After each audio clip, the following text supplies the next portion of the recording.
کوفہ کے جو لوگ ہیں وہ امام حسین کو لیٹرز لکھتے ہیں. اور کوفہ جو تھا وہ حضرت علی المرتضیٰ کے دور میں فار 3.5 years یا 4 سال وہ مسلم گورنمنٹ کا کیپٹل تھا. یعنی خلافت راشدہ میں پہلا ہمارا کیپٹل مدینہ تھا, حضرت ابو بکر کے دور میں, حضرت عمر فاروق کے دور میں, حضرت عثمان غنی کے دور میں. جناب عثمان غنی کی شہادت رضی اللہ تعالیٰ عنہ, آپ کی شہادت مدینے میں ہوئی. تو حضرت علی المرتضیٰ کے, اور پھر حضرت علی المرتضیٰ کو ملٹیپل چیلنجز تھے, تو حضرت علی المرتضیٰ نے یہ مناسب سمجھا کہ مدینے کے اندر یہ بلڈ سپل نہیں ہونا چاہیے. مدینے کی ایک سینکٹٹی ہے, سیکرڈ نیچر ہے. مکہ کی آف کورس مدینے سے بھی زیادہ ایک شرعی طور پہ سیکرڈ نیچر ہے. اور جو چیلنجز ان کو سول وار کے بھی تھے وہ عراق بیسڈ تھے.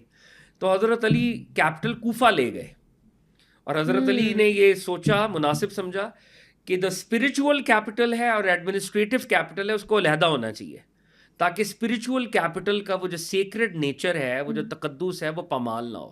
He made a wise decision indeed. جی. تو اب کوفہ کے اندر بظاہر حضرت علی یا اہل البیت سے محبت کرنے والے لوگ بھی تھے, لیکن ہم نے مختلف ہسٹری کے جنکشنز پہ دیکھا ہے, وہ ایک علیحدہ ڈیبیٹ ہے, کہ کوفہ کے لوگ محبت بھی کرتے تھے اور وقت آنے پہ ساتھ بھی ایٹ ٹائمز نہیں دیتے تھے. یعنی ایک طرح کی ڈویلٹی بھی ایگزسٹ کرتی تھی وہاں پہ. امام حسن کے ساتھ بھی کچھ اسی طرح کا معاملہ ہوا, تو الٹیمیٹلی خیر امام حسن تو دستبردار ہو کے مدینہ تشریف لے آئے. تو اب کوفہ سے لیٹرز آ رہے ہیں, وہی کوفہ جو کہ بظاہر اہل البیت کی سپورٹ کا بھی دم بھرتا ہے, اور ایک لیول پر وہ ڈویلٹی بھی دکھاتا ہے, تھوڑی تھوڑی کبھی کبھی منافقت بھی کرتا ہے وہ. اب وہ لیٹرز آ رہے ہیں, اور وہ لیٹرز کیا کہہ رہے ہیں امام حسین کو؟ وہ کہہ رہے ہیں کہ حضور ہمارا امام نہیں ہے کوئی, ہمارا لیڈر نہیں ہے کوئی, اور ہم یزید کی بیعت نہیں کر سکتے, اور یزید کی طرف سے جو اپوائنٹڈ گورنر ہے ہم اس کے پیچھے نمازیں بھی نہیں پڑھ رہے. آپ آئیں اور آپ ہمیں لیڈ کریں, آپ آئیں اور امت کی اصلاح کریں.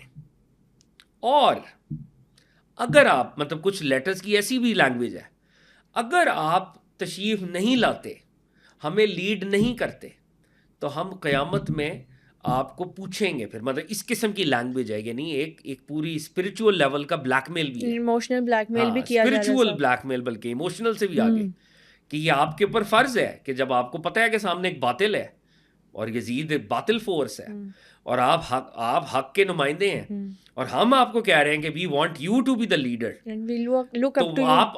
وی لک اپ ٹو یو, تو کیسے آپ ہمیں لیڈ نہیں. اب یہ ایک معاملہ ہے جو انہوں نے کیا وہاں پہ. اب امام حسین علیہ السلام نے یہ مناسب سمجھا کہ ان کے کلیمز کو انویسٹیگیٹ کرنے کے لیے ان کے جو فرسٹ کزن تھے حضرت مسلم ابن عقیل, ان کو بھیجا جائے وہاں پہ. حضرت مسلم ابن عقیل کا اپنی ایک جرنی شروع ہوتی ہے, وہ بڑی مشکل سے, کیونکہ مکہ سے اپوزٹ ڈائریکشن میں انہوں نے جانا تھا, یعنی مکہ سے سمجھیں واپس مدینہ, مدینہ سے پھر آپ نے عراق کی طرف, کوفہ کی طرف جانا تھا. تو خیر ان کو ڈیزرٹ کے اندر بھی, ایک جرنی کے اندر بھی پرابلمز آئی, اور وہ سارے معاملے ہوئے, ہم اس کو سکپ کرتے ہوئے آگے چلاتے ہیں بات کو. حضرت مسلم ابن عقیل ہی لینڈڈ ان کوفہ. جب وہ کوفہ آ گئے اور لوگوں نے ان کے بہاف پر امام حسین سے بیعت کر لی. اب لوگوں کو یہ لگ رہا تھا کہ کوفہ والے جو ہیں وہ پرو امام علی مقام ہے, اور امام علی مقام آئیں گے اور امام علی مقام جو ہیں وہ لیڈ کریں گے. تو مسلم ابن عقیل آئے, اور مسلم ابن عقیل کو انہوں نے ہاتھوں ہاتھ جو ہے لیا, ان کی بڑی پذیرائی ہوئی, ان کی بیعت ہو گئی, اور وہ سارا معاملہ ہو گیا.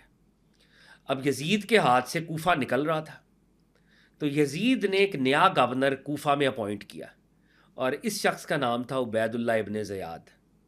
عبید اللہ ابن زیاد ایک بڑا ہی کیلس ظالم شخص تھا. اور عبید اللہ ابن زیاد جو ہے وہ عربی لباس پہن کے, حجازی لباس پہن کے وہ کوفہ کے اندر داخل ہوا. یہ ہماری ہسٹورینز نے سارے واقعات لکھے ہوئے ہیں. وہ عربوں کا لباس پہن کر داخل ہوا, اور جب وہ داخل ہوا تو لوگ سمجھے کہ امام حسین آ گئے, مس گائیڈ کرنے کے لیے بیسیکلی, اس نے ڈیسیو کیا لوگوں کو. اوکے, کیونکہ امام حسین کے ساتھ ہو گئے نا, کوفہ سپورٹ کرنا شروع ہو گیا, اور یزید نے اس گورنر کو بھیجا جو کہ ظالم شخص تھا, اور یہ اس اسٹریٹجی کے ساتھ داخل ہوا کہ میں عرب اور مکن اور مدنی عرب بن کر داخل ہوتا ہوں. تو اس نے اس قسم کا لباس پہنا ہوا تھا. اور یہ وہاں پہ جو ہے جب داخل ہوا لوگوں نے کہا مرحبا فرزند رسول آ گئے، فرزند رسول آ گئے. اب یہ پورا وہ حالات دیکھ رہا ہے کہ یار یہ تو کوفہ جس کا میں گورنر ہوں یہ تو سارا پرو حسین ہے. تو یہ گورنر ہاؤس کے اندر بڑی مشکل سے اندر داخل ہوتا ہے. پہلے تو وہ ایگزسٹنگ گورنر اس کو آنے نہیں دیتا، خیر وہ اندر داخل ہوتا ہے. To cut the long story short, وہ پہلا حکم یہ دیتا ہے کہ جتنے بڑے چیفز ہوتے ہیں وہاں کے کوفہ کے اندر، جتنے ٹرائبز ہیں، کلانز ہیں، ان کے چیفز کو وہ بلاتا ہے. اور ان کے چیفز جو ہیں وہ کوفہ کے اندر اس کی وہ جو گورنر ہاؤس ہے اس کو دارالامارہ کہتے ہیں. وہ دارالامارہ میں وہ گورنر ہاؤس کے اندر سارے چیفز کو بلا لیتا ہے اور ان چیفز کے پیچھے تلوار رکھ دیتا ہے اور انہیں کہتا ہے کہ چھت پہ چڑھ جاؤ اور کوفہ میں اعلان کر دو جس بندے نے مسلم ابن عقیل جو کہ چھپا ہوا ہے کہیں، جو کہ امام حسین کا ایمبیسڈر ہے، جس نے ان کا ساتھ دیا، ان سب کی میں گردن مار دوں گا. او مائی گاڈ. اور ان کو بھی کہا کہ اگر تم میری سپورٹ نہیں کرتے ہو تو آف کورس میں تم لوگوں کو پہلے قتل کروں گا. تو ان کو بھی آف کورس اپنی جان کے لالے پڑ گئے. اب یوں کوفہ کی جو ہے وہ ٹرن ہونا شروع ہو گئی تلوار کے زور پہ ڈیوریس اور وہ پریشر کے زور پہ.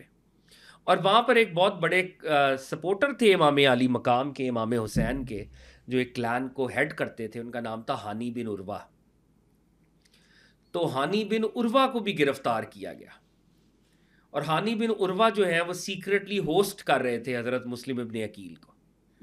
اور he was an old man, 80-85 سال ان کی عمر تھی، اولڈ آدمی تھے. تو جب مسلم ابن عقیل جو کہ امام حسین کے نمائندے تھے، ان کو یہ پتہ چلا کہ میری وجہ سے ہانی بن عروہ جو ہے، ہانی بن عروہ کو بھی گرفتار کر لیا ہے، تو وہ سامنے آ گئے. اور انہوں نے اس وقت ایک کوڈ ورڈ بنایا ہوا تھا.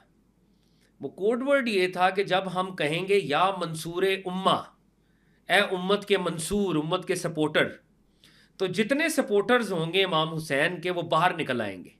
اور اگر کبھی اس طرح کا مسئلہ ہوا تو ہم پھر گورنر کے خلاف جہاد کریں گے اور گورنر ہاؤس پہ قبضہ کریں گے. اوکے. تو سارے چیفز کو گورنر نے، عبید اللہ ابن زیاد نے گورنر ہاؤس میں ڈال دیا ہے، ہانی بن عروہ کو بھی گورنر ہاؤس میں ڈال دیا ہے.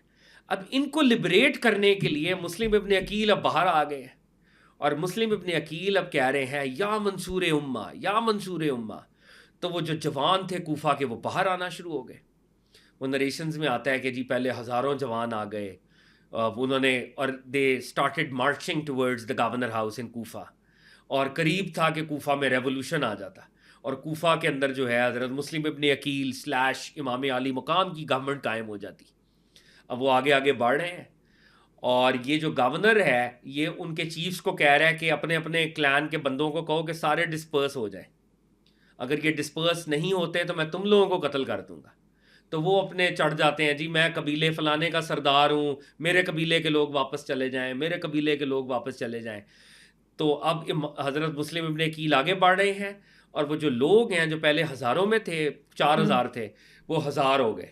یونٹی کو چیلنج کیا جانے لگا. اور پھر وہ آگے بڑھے، مارچ کر رہے ہیں، وہ 500 ہو گئے، وہ 300 ہو گئے. اور دا مومنٹ وہ بہت گورنر ہاؤس کے قریب تھے تو he was all by himself and there was no one supporting ہم. تو دیٹ واز دا ڈسیپشن، وہ جو میں ابھی آپ سے تھوڑی دیر پہلے بات کر رہا تھا کہ کوفہ والے سپورٹ کا تو اظہار کرتے تھے مگر بعد میں عین موقع کے اوپر دغا بھی شو کر دیتے تھے. تو وہ ڈسیپشن ہوئی وہاں پہ. اور حضرت مسلم ابن عقیل کو ان کا ایک لمبا واقعہ ہے، ہم اس پہ نہیں جاتے، لیکن to cut the long story short, he was captured, he was arrested اور ان کی شہادت ہوئی. اور ان کی باڈی کو جو ہے گورنر ہاؤس کے اوپر کروسیفائی کر کے نیچے پھینکا گیا، ہانی بن عروہ کو پھینکا گیا اور ایک کوفہ کے اندر ایک ٹیرر کی فضا قائم کر دی گئی.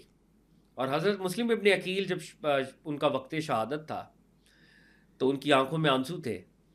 تو لوگوں نے کہا کہ تم تو بڑے بہادر بنتے تھے، آج تو موت سے ڈر گئے. انہوں نے کہا موت سے میں نہیں ڈرا، میں نے پچھلا لیٹر امام حسین کو یہ لکھا تھا کہ کوفہ آپ کا سپورٹر ہے اور آپ آئیں اور اس ریولوشن کو لیڈ کریں، لیکن آج میں شہید ہو رہا ہوں اور امام حسین جو ہیں وہ اس وقت ہو سکتا ہے مکہ سے نکل گئے ہوں. تو یہ واقعہ جو ہے یہ 9 ذی الحج کا غالباً یہ واقعہ ہے کہ حضرت مسلم ابن عقیل کی شہادت ہوتی ہے. اور 8 ذی الحج کو امام عالی مقام یا 7 ذی الحج کو امام عالی مقام جو حج کا زمانہ ہے اور امام عالی مقام مکہ میں ہے، امام عالی مقام مکہ کو چھوڑ دیتے ہیں، اپنے حج کو عمرے میں بدل دیتے ہیں.